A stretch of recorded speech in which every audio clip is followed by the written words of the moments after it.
Are you here? I don't know if we're okay. Okay, you can see us. But first of all, if you don't know me, I'm Vadrin Mandy. I'm the host of this stream. So today is a special event with Eris, and he is gonna tell us. In fact, he's gonna host a session about white hat hacking and how to protect us from DDoS attacks. So let's start with Eris. Can you introduce yourself to us and tell us who you are? And let's see. Okay. Okay. Hello everyone, I'm Eris Frangu.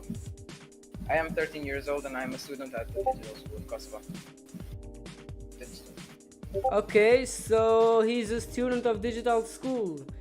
Okay, in which house are you right now? I'm in the Shadows house. Oh, you're Shadow also. I'm a Shadow. Okay, Nice. so in which level of digital school are you?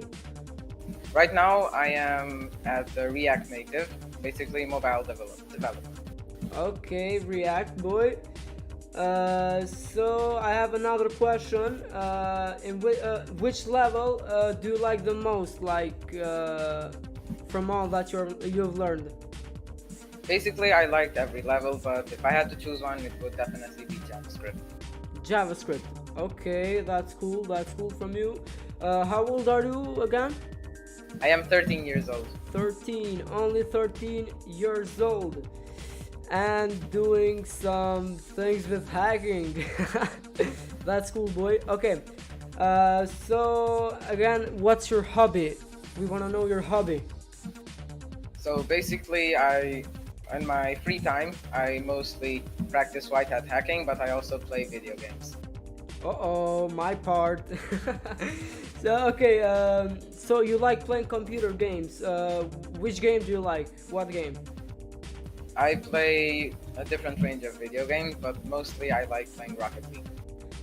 Rocket League. I'm playing Rocket League recently. So we're gonna play after the stream.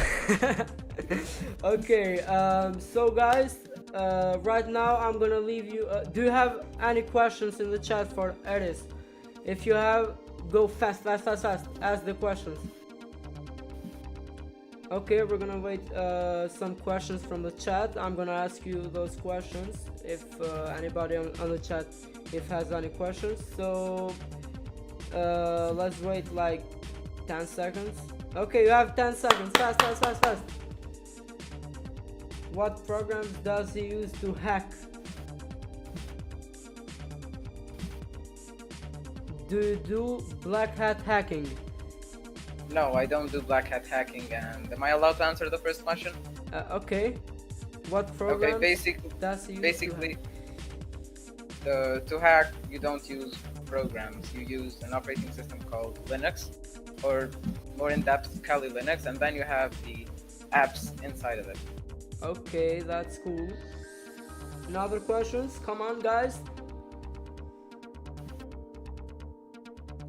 How did you spend all these years in digital school? All these years in digital school, can you say the question again because I didn't quite understand it? How did you spend all these years in digital school? Was it good or? Yeah, basically at digital school it was the best time of my life. If I could do it all over again, I would. It's the best experience I ever had. Okay, I hope you get better in Rocket League also. Thank you. Okay, so guys, I'm gonna let you talk with with Eris, sorry, and he's gonna take the host right now, and he's gonna share his screen and talk with you. So I'm gonna turn off my camera and let's spectate together Eris what he's gonna tell us. So Eris, are you ready? Yes, I'm ready. Okay, you can let your camera on, and I'm just gonna turn off my camera right now, and you're just gonna share your screen, and that's all. Okay. Can you see? Let me check. Hold on. Okay. Everything is fine, and we're ready to go. So guys, enjoy the stream, and let's go. You can start, that is, and good luck. Thank you. Again, hello, and today I'm going to be telling you about DDoS attacks and how to protect your websites from them. Now, what are DDoS attacks? DDoS attacks are when hackers are able to flood an IP address with hundreds and thousands of messages, often through the use of botnets or through a coordinated hacktivist effort, taking the network to the point where legitimate users aren't able to get through, hence the denial of service. While DDoS offers a less complicated attack mode and other forms of cyber attacks, they are growing stronger and sophisticated by day. There are three basic categories of attack. We have volume-based attacks, which use high traffic to inundate the network bandwidth, basically overflowing the network with so many requests that it shuts itself down. Second, we have protocol attacks, which focus on exploiting the server resources. And in the third place, we have application attacks, which focus on web applications and are considered the most sophisticated and serious type of attacks. In here, we have an image where the attacker uses bots to cover his tracks, and he sends messages to DNS resolvers and then to the target victim. Now, moving on. I have included the list of the most commonly used DDoS attacks. First of all, we have the SYM flood. The SYM flood exploits weaknesses in the TCP connection sequence. It is known as a three-way handshake. The host machine receives a synchronized message to begin the handshake. The server acknowledges the message by sending an acknowledgement flag to the initial host, which then closes the connection. In an SYM flood, however, spoof messages are sent and the connection doesn't close, shutting down the service. Now we have UDP floods. Here, the user diagram protocol is a sessionless networking protocol, a UDP flood that targets random ports on a computer or network with UDP packets. The host checks for the application listening at those ports, but no application is found. Here you can see on the images, and basically I'd like to explain the UDP flood a bit more. And here you can also see that the attacker uses a bot and it sends spoofed UDP packets. In there it has a spoofed IP into which the target listens for the application. So when the attacker sends more, the target is forced to listen to more ports, but the application is never found, so it basically shuts itself down from overloading. Now, we have HTTP floods. HTTP floods appear to be as legitimate GET or POST requests that are exploited by a hacker. It uses less bandwidth than the other types of attacks, but it can force the server to use the maximum resources. So basically, an attacker again uses bots, and it sends HTTP GET floods that are spoofed, which then overloads the server and stops the client or legitimate users from getting to the web page. Now we have the ping of death.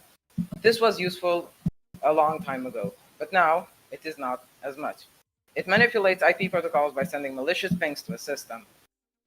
Now you can also see here in the image, if we have a malicious packet larger than 110,000 bytes, if this was used like 2 decades ago, it would shut down the victim. Now we have the Frangu attack. The Frangu attack uses large amounts of UDP traffic to router's broadcast network. It's similar to a Smurf attack, but it uses UDP rather than ICMP. A Smurf attack, on the other hand, it exploits Internet Protocol, the IP, and the Internet Control Message Protocol, ICMP. It uses a malware program called Smurf. It spoofs an IP address, using ICMP, it covers it. And so it pings the IP addresses on a given network.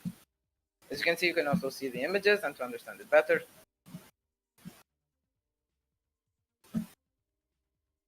Okay, now moving on. Now we have slow LoRa's. Slow LoRa's is basically the attack that is mostly used because it's effective and cheap. Now, slow LoRa's allows attackers to use minimal resources during an attack and targets on the web server. Once it has connected with its desired target, it keeps that connection open for as long as possible with HTTP flooding. This type of attack has been used in some high-profile hacktivist DDoSing, including the 2009 Iranian presidential election. DDoS mitigation with this type of attack is very difficult. Now, in the first image, you can see what a normal HTTP request looks like. Basically, 1 second. Wait, 1 second, please. Sorry. Now we see what a slow LoRa's DDoS attack looks like. We can see it sends incomplete HTTP requests. And you can see on the left what a complete HTTP request looks like. Now, we also mentioned that it ridiculously um, uses the server's resources, therefore making it shut down. Now we have application level attacks. Application level attacks exploit vulnerabilities in applications. The goal of this type of attack is not to go after the entire server, but just applications with known weaknesses. Now, we have zero-day DDoS attacks. Zero-day DDoS attacks are still mainly used even today because they attack in vulnerabilities in systems that have not yet been patched by the developers. You can see, for example, in the first image at application level attacks, the hacker has found that port 80 and port 443 can be used and exploited. So he basically accesses those ports and then accesses the web server and then the database. If this type of hack is to go through, it is very dangerous and the hacker can manipulate with the application or web server. Now, we have NTP amplification. Now we're moving on to the more advanced DDoS attacks. Now, NTP amplification exploits network time protocol servers. A long time network protocol used to synchronize computer clocks in order to overwhelm UDP traffic. This is an amplified reflection attack. In any reflection attack, there is a response from the server to a spoofed IP address. Again, I said that spoofed IP addresses are fake IPs, which are then used to fool the target, or basically the web server, into listening for a response. An amplified version means that the response from the server is disproportionate to the original request. Because of the high bandwidth used when DDoS, this type of attack can be devastating and high volume. Now, we have the most advanced DDoS attack in this list. It is called the Advanced Persistent DOS. The Advanced Persistent DOS, or commonly said as AP-DOS, is an attack used by hackers who want to cause serious damage. It uses a variety of the styles and attacks mentioned earlier. For example, we have HTTP flooding and SYN flooding. It regularly targets multiple attack vectors that send out millions of requests per second. AP-DOS attacks can last for weeks, largely due to the ability of the hacker to switch tactics at any moment to create diversions and to do security defenses. At the first one, we have the life cycle, basically how advanced persistent DOS casually goes on. I'll give you a moment to look at that. And on the second image, we have the main methods used in AP-DOS.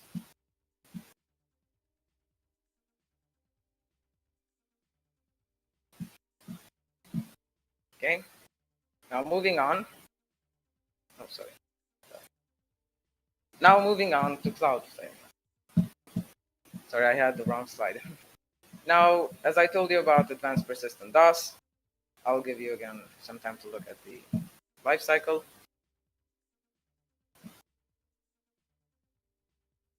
Okay, good. Now, moving on to Cloudflare. You have probably heard this name 1,000 times, because if you go on websites, or on some websites, you have probably encountered the Cloudflare pop-up. It tells you that it will take you 5 seconds for it to scan your web browser. Now, what is Cloudflare, you're asking? Cloudflare is an internet infrastructure provider whose idea is to enhance the security, performance, and reliability of anything connected to the internet. In our case, we have websites. Cloudflare and most of its core features, it offers them for free, and it provides a simple setup for installing and using it. Cloudflare has both UI and API for managing your website. Cloudflare was created in 2009 by Matthew Prince, Lee Holloway, and Michelle Zassin. Now, I'm going to tell you how to implement Cloudflare on your website. Now, considering we have, first of all, we go to dash.cloudflare.com/login. First of all, what you're going to do is click sign up. Now, once you do this, you'll have to put in your email and your password. Okay, I'm going to wait for a second if you're doing it right now. Okay. Now, since I already have an account, I'll just log in.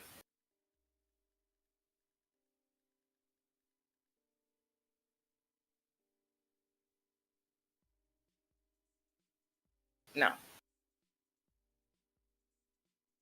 so again,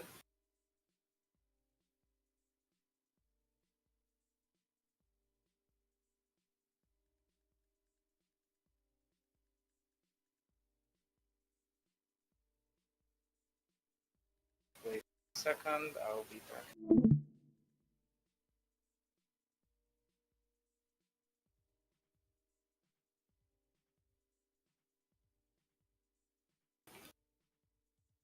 Hey.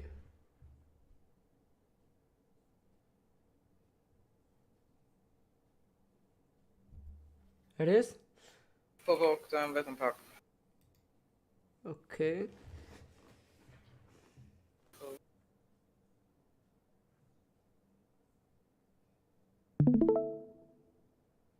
Okay, he's back. Regultanim, regulowa problemen. The pastaj. Oh, sorry. After you get in, after you log in, you will select you can select any of these. But today we're selecting the free version. As you can see it's 4 features that it has. Basically, it protects you against DDoS, and it has global content delivery network, and it has support via email. Now,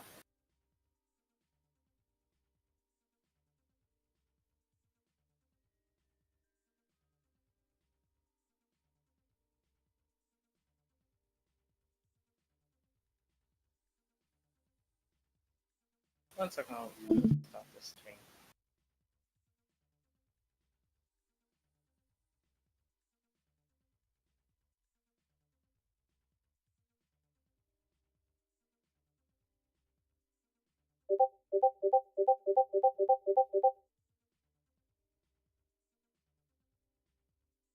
Because my friends are being highly irresponsible. Okay, now it has found our DNS records. Now, what we'll do, if you basically have any hidden records that you want to add, you can just add them here with a full content path. Now, after doing that, you can just click continue. Now, I have these name servers. First of all, it will ask you to change them to the Cloudflare's name servers. Now, after doing that, for me, I have my domain host on freenum.com. So we'll go to management tools, name servers, and I'll have to use custom name servers.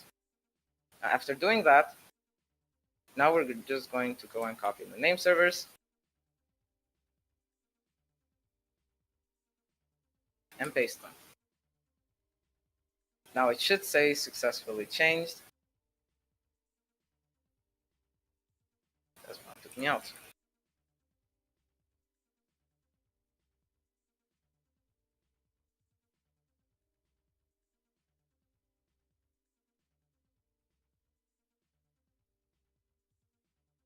Okay, as it says, changes saved successfully. Now we'll just go back here and click done. Now, we'll have to finish on get started.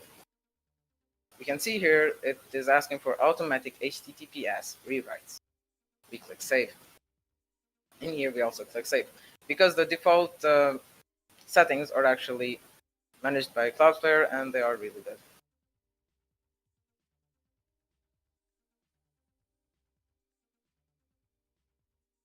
Now, we have basically completed most of the setup. What we're going to have to do is click recheck. Now it will say that it's queued up to be rechecked. Now we refresh.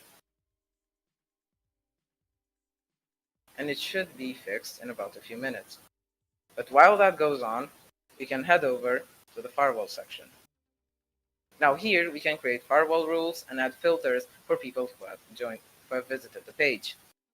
Now, we can add filter, for example, if we want to see a country, people from a country. For example, I want them from Kosovo. We apply, and it seems that no one has gone in. Now, if we go from example country equals Italy, we can apply that. Wait for a bit, and we see we have 4 entries. Now, If we want to create a firewall rule, we can click here, and we have to give our rule a name. Filter 1. For example, we want the field to be a country. And if it equals with a certain region, for example, let's go Anguilla, we're going for it to check to put a JS challenge, basically a JavaScript challenge. So we can protect ourselves from bots. For example, if you have been attacked from a region before and you want to stop it, or you don't want people from a region visiting your website, you can just add a filter. Now we have to click deploy.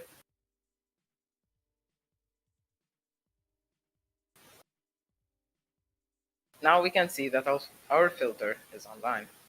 And what we can do, we can just go head over to the website. Wait for a bit. The website loads. I think that Cloudflare has not yet checked our name servers. So again.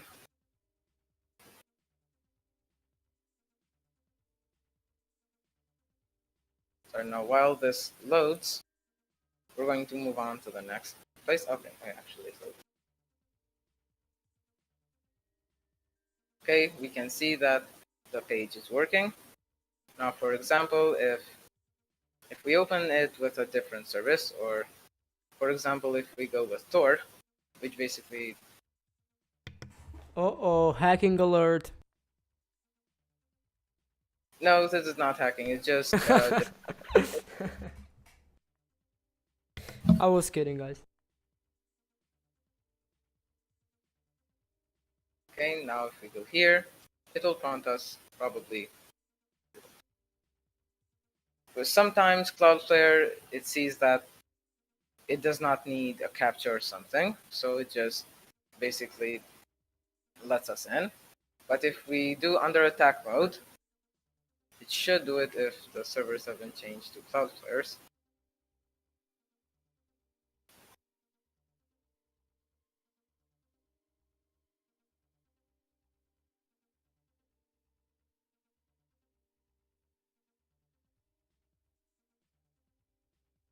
Now while the Cloudflare loads, I'll move on to the next part. Now we have on tips. I have some tips on how to protect yourself from hacking. First of all, basically, if you have any device, electric device, you're going to have an operating system. So every software manufacturer upgrades their system to keep it away from hackers. Now, for extra protection, you can enable Microsoft product updates so that Office Suite will be updated at the same time if you use Microsoft. But if you do not, you can use whatever programs are listed in your operating system. At the second one, you have to always download up-to-date security programs. So updates, if Microsoft prompts you, please update them. Update your PC, your phone, everything you have. Then we have anti-malware software, which I included antiviruses. We have with basically multiple technologies for protecting against spyware, ransomware, and exploits, as well as a firewall. If your OS didn't come pre-packaged with it, you'll want to check it, and whether those programs are compatible with additional cybersecurity software. Now, if you're planning on selling your computer, laptop, or phone, you're going to want to delete all traces of your personal info. If you're using it on a computer, I consider using DBAN to erase your hard drive. And for those looking to sell, basically pillage your recycled devices, this makes information much more difficult to recover. Now, do not use open Wi-Fi on your router. Basically, open Wi-Fi will get you hacked.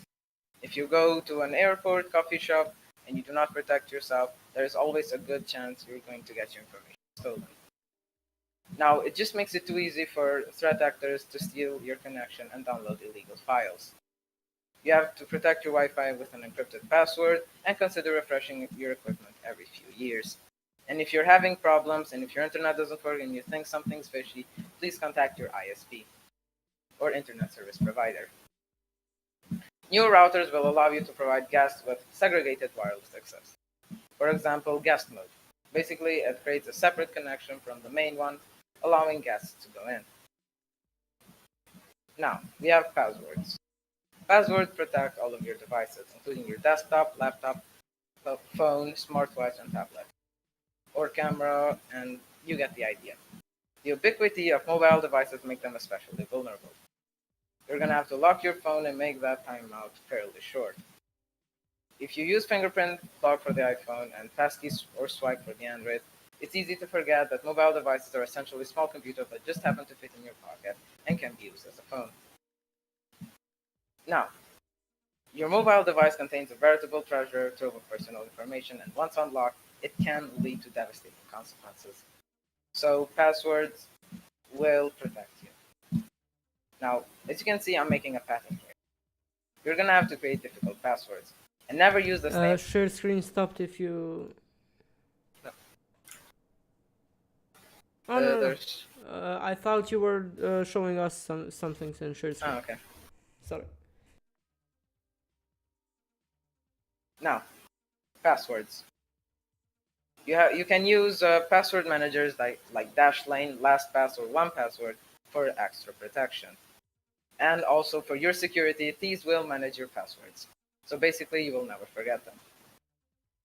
Now, another one is two-factor authentication or two-step authentication. Several services have only recently started to offer two-factor authentication, and they require the user to initiate the process.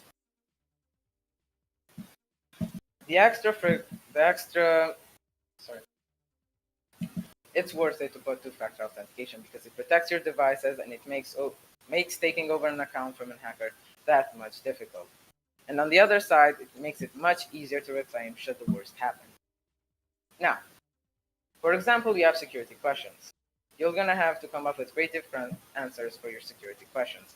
People can now figure out your surname or your pet's name by a simple Google search.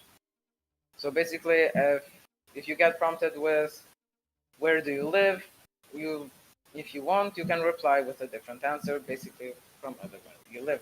You can reply bagels or a year, but just don't forget that's how you answered when they ask you again.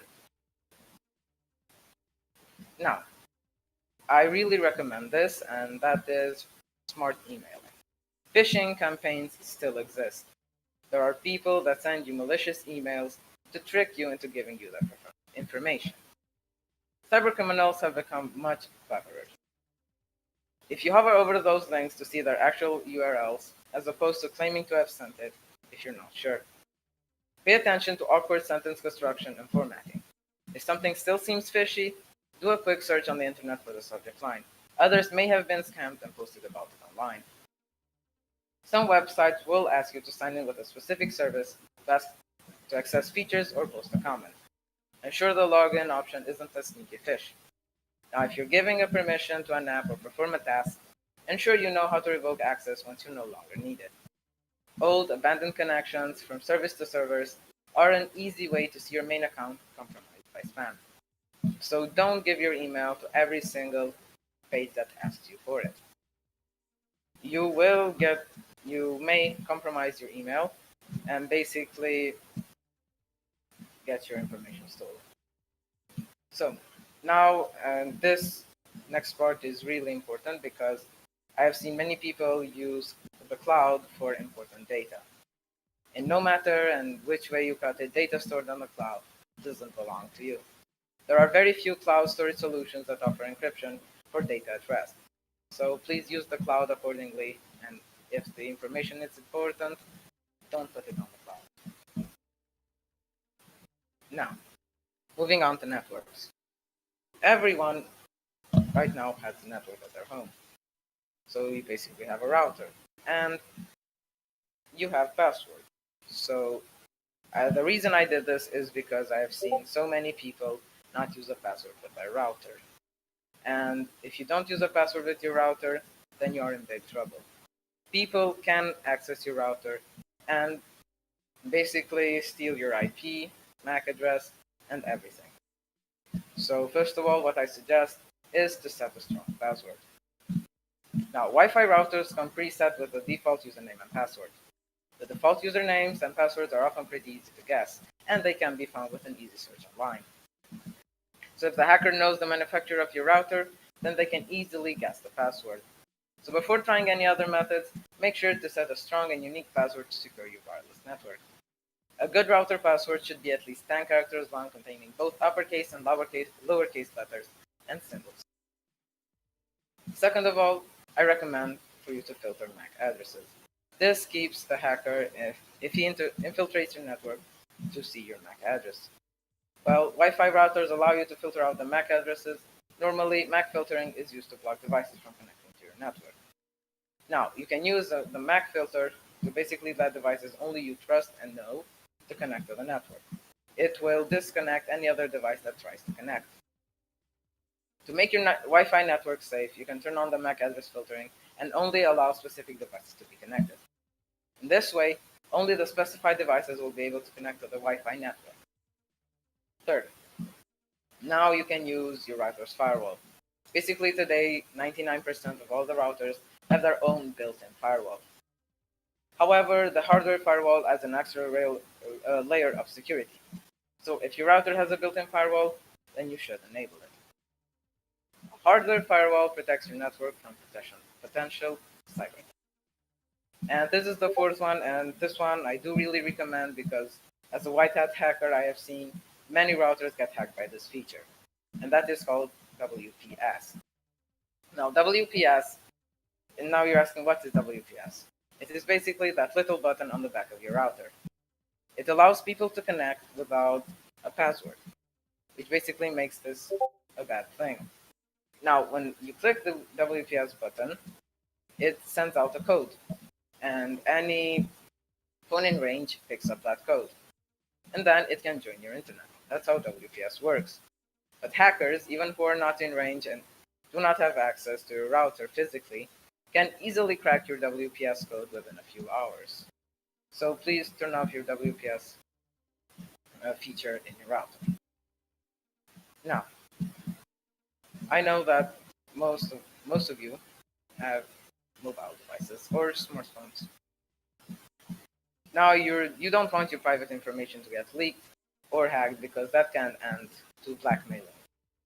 Most hackers, which are black hats, will hack your phone just to blackmail you into doing bad stuff. For example, sending them money, and to which they say they will leverage you into giving you their information. Now, first of all, what you are going to do to prevent this is to update your OS and apps. Software companies are constantly updating software, and not only for cosmetic reasons. Many software updates and bug fixes contain security improvements that help guard your smartphone against data breaches and intrusions. They close off vulnerabilities.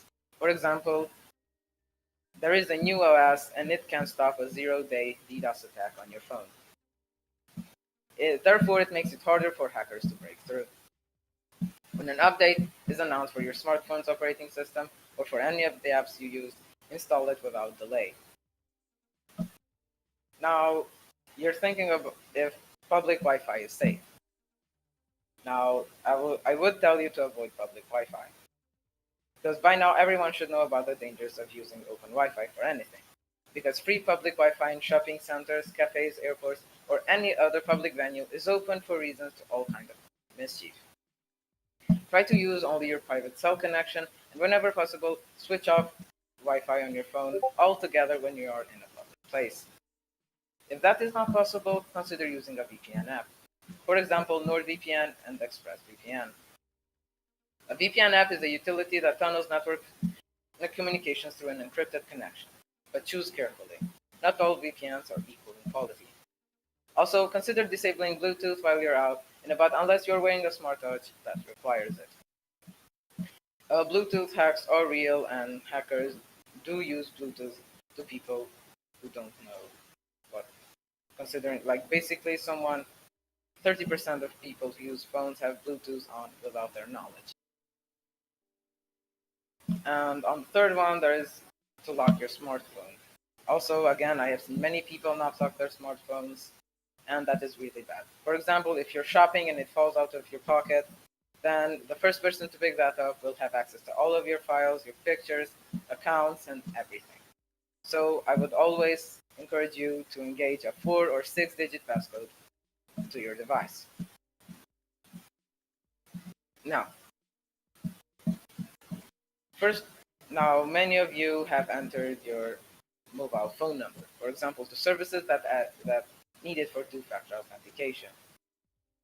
You can add it to services like Twitch and Google, but don't give it to small apps, for example, that you don't trust. Just like you wouldn't give out your old landline number to anyone who asks for it. Don't automatically offer your mobile number to any app that prompts you. The more places that have your number, the more vulnerable you are to SMS intrusions and scams, and even invasion if you protect your 2FA accounts. So consider adding a second line to your mobile phone. Google Voice is an excellent way to shield your phone number from miscreants, as are apps like Sideline, Line2, and Hushed, which facilitate adding a second line to your mobile phone. Now, you have probably downloaded an antivirus app, and most phones come with one pre-built in. Now, hackers favor malware to steal passwords and account information, but you can combat that with smartphone antivirus apps, some of which are offshoots of popular desktop apps like Avast, McAfee, Peer, and Panda. The smartphone app variations provide enhanced security by ensuring apps, PDFs, and mostly images and other files you download are uninfected with malware when you open them. Now, a quick side note is that on Androids, you can basically download apps from anywhere. And that is risky because you can get malware at any time. Now, this is not the same for iPhones, because on iPhones, you can only download them through the Play Store. Now, for example, if you jailbreak your iPhone, you will void your warranty with Apple, and they will not help you in any case. Now, I will quickly check if the website has loaded.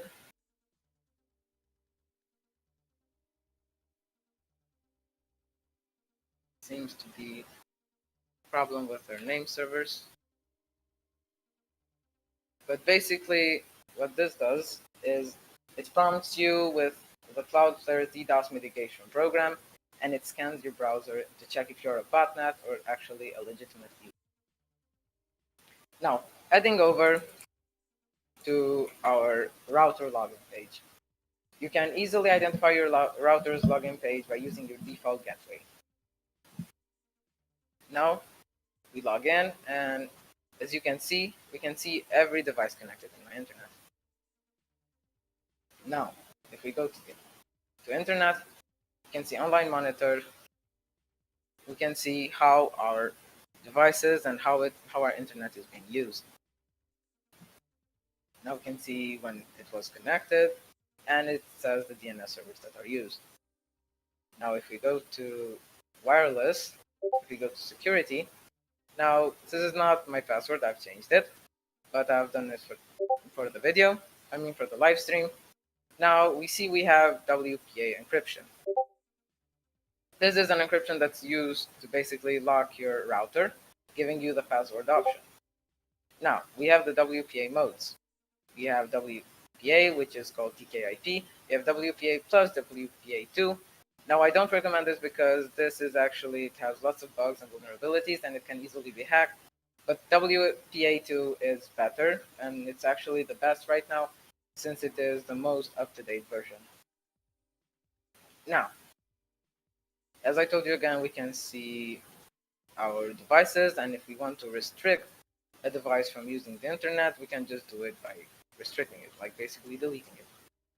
Now, if we go to WPS, I explained this before, we can see that this is basically what it will look like.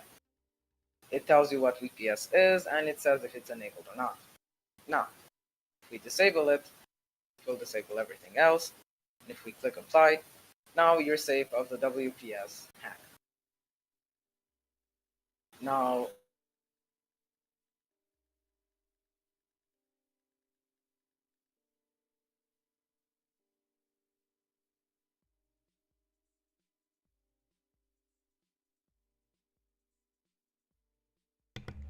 Okay, I don't know what happened with this. Maybe internet connection. He was talking for internet connection and it happened. Okay, we're just gonna wait for him a bit. Maybe it's my problem. No. Okay, it is. It's possible. It's possible he reset the router. Maybe yeah. Okay, let's just check. One moment.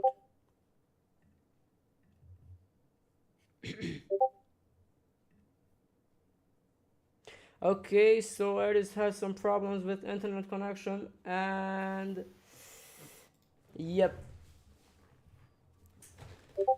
Hello. Okay, he's Hello, back. can you see me?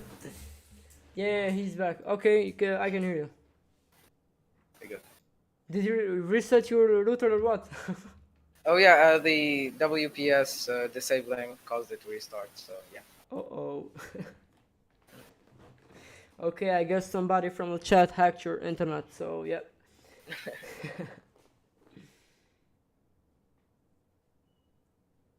Okay, just share your screen and let's continue. Okay, now I've actually finished it, and I'm waiting for my web page to gain its access from Cloudflare. Okay, So you may continue with questions if anyone has any. Okay, so if anybody from the chat has any questions, feel free to ask. And I'm gonna ask some questions from Ardit's side. Okay, I'm just gonna turn on my camera first. And let's just continue with that. Okay. So you can turn off your share screen if you want. I have turned it off. Just turn on and turn off again. It's glitched for me. Okay. Yep. In what age have you started studying at digital school? I started at the age of 10, basically 9.5, but I had a month into being 10.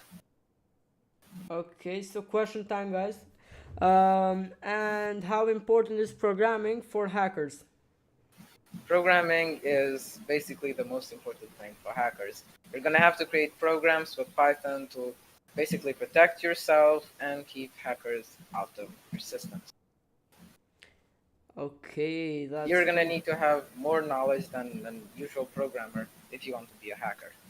Yep, that's true. Okay, so did your family register you at digital school, or was you that you liked it? No, actually, it was my family. They found out about it, and I was really keen in technology, so I said yes immediately. Okay, that's cool.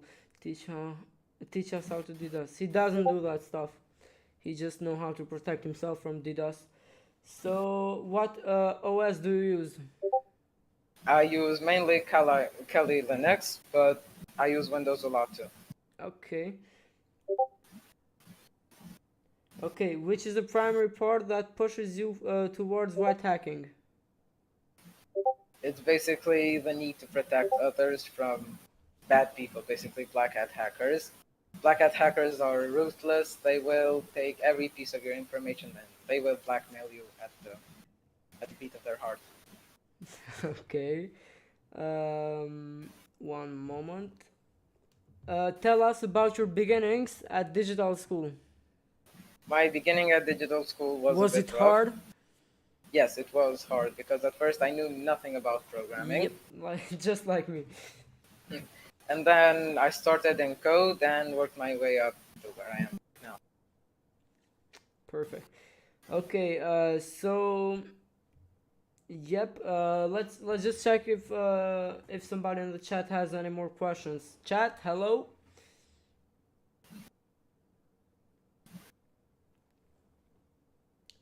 Is English important? Yep, Yes, of course it is. Without English, you would not understand the thing. Basically, sorry to say this, but without English, hacking is useless because you cannot direct yourself, you cannot do anything. Yep. Instead, you just copy them. And what motivates you the most? So as I said before, basically the need to help people and also protecting companies and innocents from black hats. Okay, perfect. And where do you see yourself after 10 years? I think I see myself in a good job, working in a company and protecting. Your favorite movie related to programming? Uh, Do you like I haven't movies watched. first? Do you watch movies? Yes, I watched lots of movies, but not many connected with programming because I'm more of a science fiction guy myself. But Okay. there is a movie about Mark Zuckerberg and the way he invented Facebook, and that Okay, is one fast that's question from Dran Ramadani. Hacking or programming? that's hard. You cannot separate them. Hacking is basically advanced programming. Totally, I agree with you in this question. Okay, so tell me the web you used to be.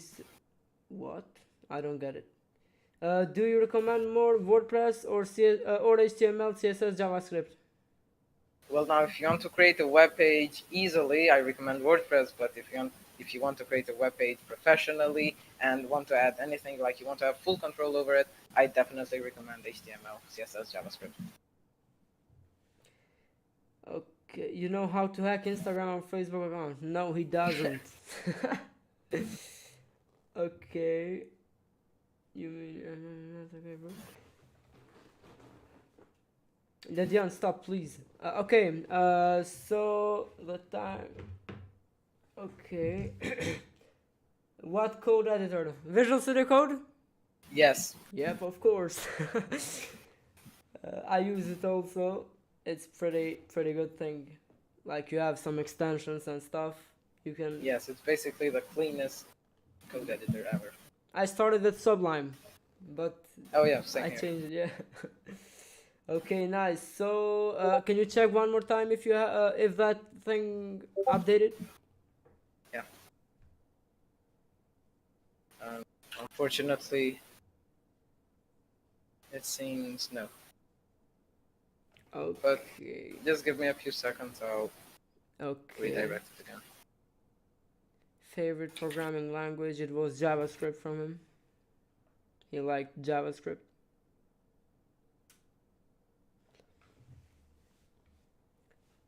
Okay.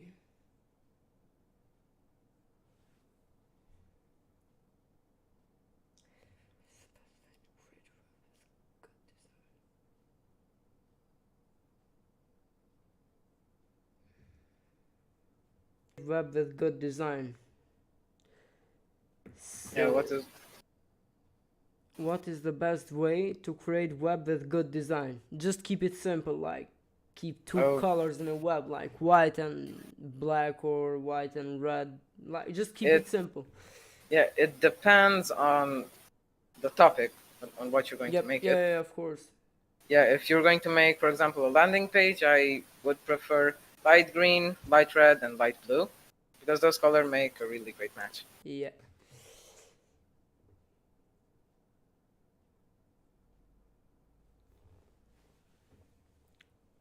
Okay, how is it going?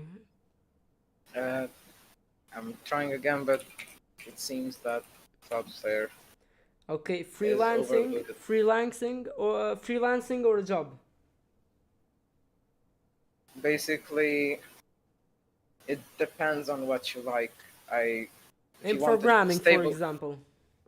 In programming, if you're a senior programmer, I definitely recommend a job. But if you're just starting out a junior programmer, I would think that. A job for junior programmers and freelancing in your part-time if you're a senior programmer. Okay. What other games do you play inside of Rocket League? So I play Rainbow Six Siege, I play Rocket League, I play Minecraft, and I play for... Okay. Okay, cool. Do you have any more questions?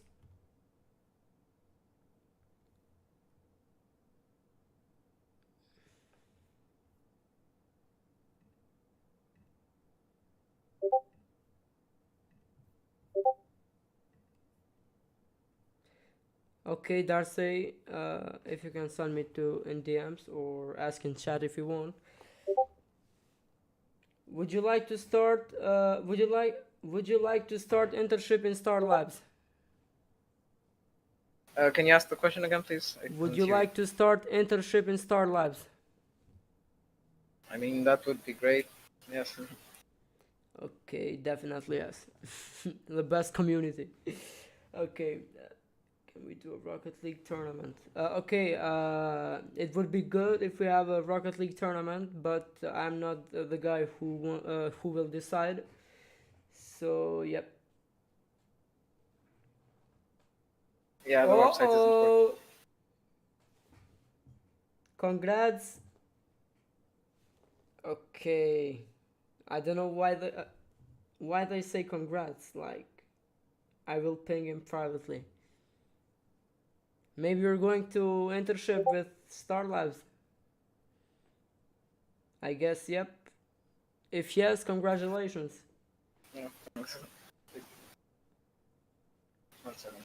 Because I'll make sure he gets in Star Labs.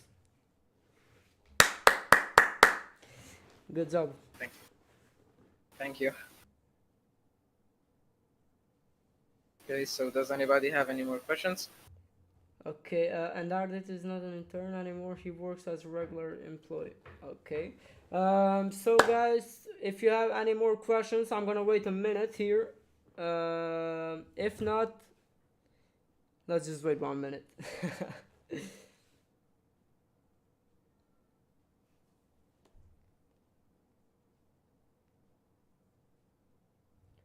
Oh, XP code. Yeah, I totally forgot about that. Okay, 1 moment. So are ready for LMS code to give you 5 free XP.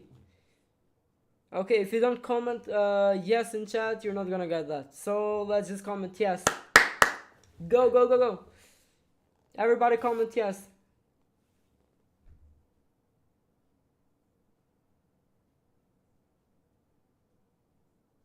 Okay, I see.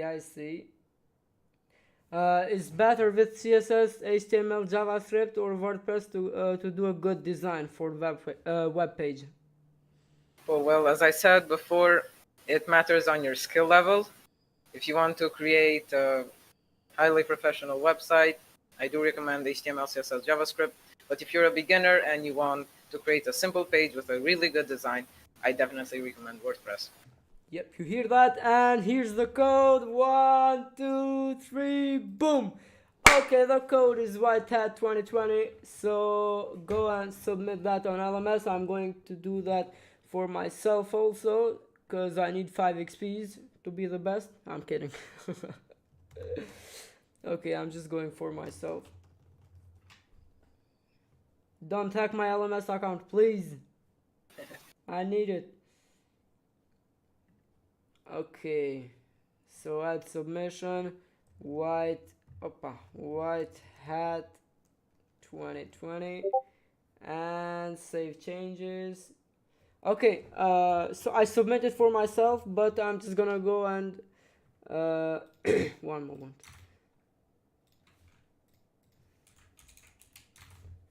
Okay.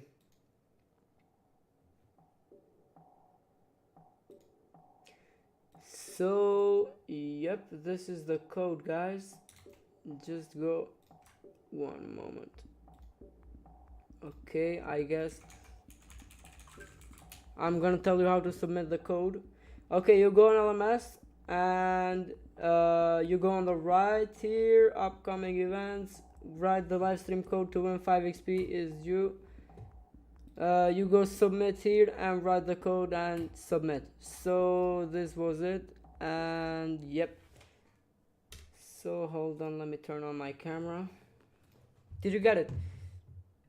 Okay, if you get it and if you don't have more questions, are you good at Rocket League? Somebody's asking, Chris. No, yes, I basically I'm gold 3, so Gold getting 3. into platinum. Okay, that's kind of Yeah, I cool. mean that's not good, but I'm starting out. I started like a month ago, so. Oh, that's cool. Okay, so if I had a graphic card over here, I would play a game with you. So you're not lucky. Okay, so guys, if you don't have any more questions, Thank you for watching, and thank you Eris for joining and hosting a session for white hat hacking, and thank you again so much. And guys, I'll see you in the next stream. Maybe it's gonna be a game tournament, but in a good game. Let's just see in the next Saturday what's gonna happen. So guys, I'll see you in the next stream and see you on the other Saturday. I love you so much, and thanks Eris again for joining. Bye bye.